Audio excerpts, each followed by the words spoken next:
Hello guys, welcome back to my channel, We Ride Motovlog. So ngayon, papunta tayo ng Inari Center para mag-enjoy sa perya doon. Open na daw sila ngayon eh. May mga nakakalatag din tayong side trips and I'm sure mag-enjoy din kayo sa ride na to. Kasama ko nga pala mga kaibigan ko sa trabaho, ganun din ang boss namin. So, sit back and relax, let's enjoy the night. So ngayon nandito tayo sa Marcos Marcos Highway. I-meet natin yung mga kasama natin sa ride na to. So mag-intro muna tayo guys.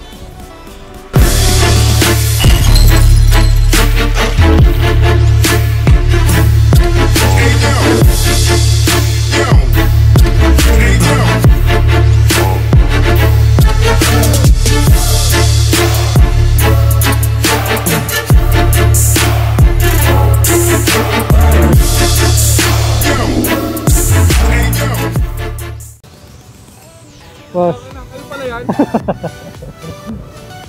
Dito na, Mark. Pa? 40. Yan nga po dala ko pag nagbabiyaya ko. Yan dala ko. Many minutes later.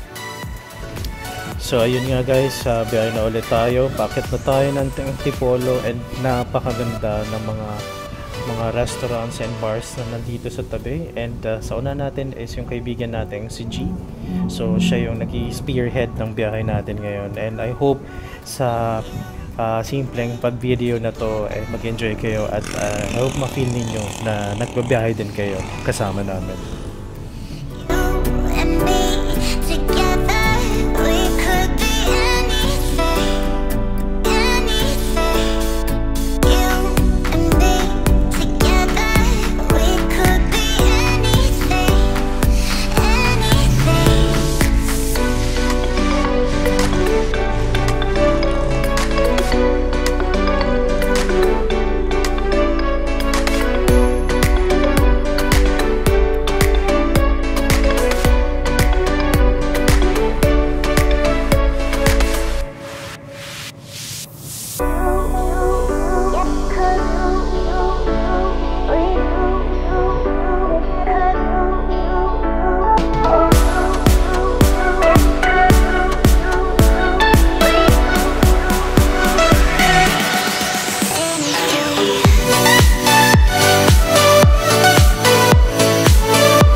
And ngayon, nandito na sa harap natin ang ating kaibigang si Jim. So, siya na ulit yung pangalawa mula dun sa spearhead natin. So, mga taga Rizal din tong kayo kasama natin ngayong gabi na to. And alam na alam nila tong lugar na to.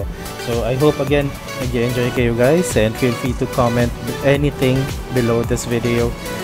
Don't forget to like and share. And tell your friends and relatives to please do subscribe my channel. So again, marami pa tayong aabang ang mga biyahe soon.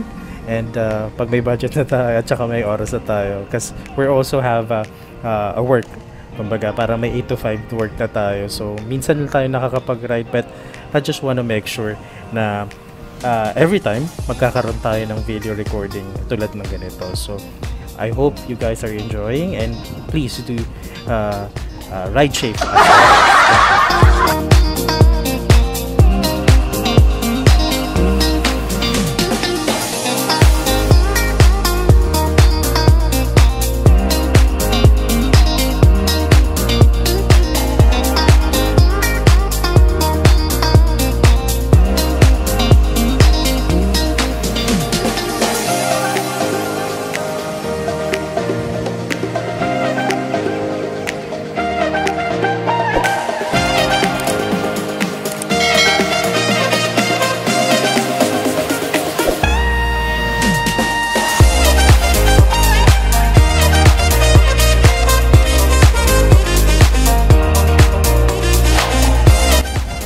Ibang-iba talaga pag nandito ka sa Rizal, hindi ka talaga maubusan ng pwedeng puntahan dito. Mapabar, restaurant o overlooking na pasyalan kahit sa mga pilihan ng kakanin o kahit anong pasalubong tulad dito sa nakikita ninyo. Nandito lahat yan sa Antipolo.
this way.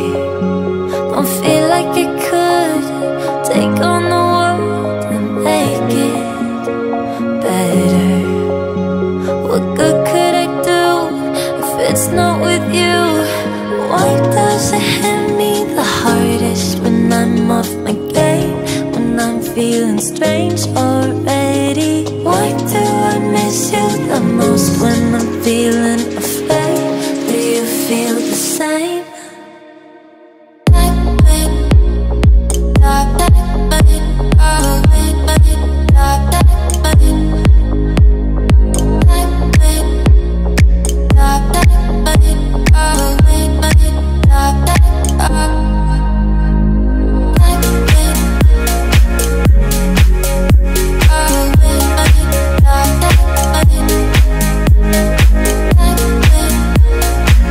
Isa sa mga napuntahan natin dito ay ang Cafe Augusta na talaga namang napakagandang lugar. May overlooking sila kaya mas magandang pumunta dito para magkape o kumain na rin sa gabi dahil kitang-kita mo ang mga makukulay na ilaw na animoy Christmas lights. Sunod nating pinuntahan ay ang Angono Rizal na may maliwanag na parke sa harap ng munisipyo nila. Nakita din natin ang libo-libong migrating birds na nakadapos sa mga kawad ng kuryente na talaga namang kaaya-aya tingnan. Naway kayo rin makapasyal dito sa Lawigan ng Rizal at personal na masaksiyan ang ganda di lang ng probinsya kundi pati ng buong Pilipinas. At sa muli, ito po ang inyong We Ride Motovlog. Mabuhay at ride safe sa lahat. Salamat.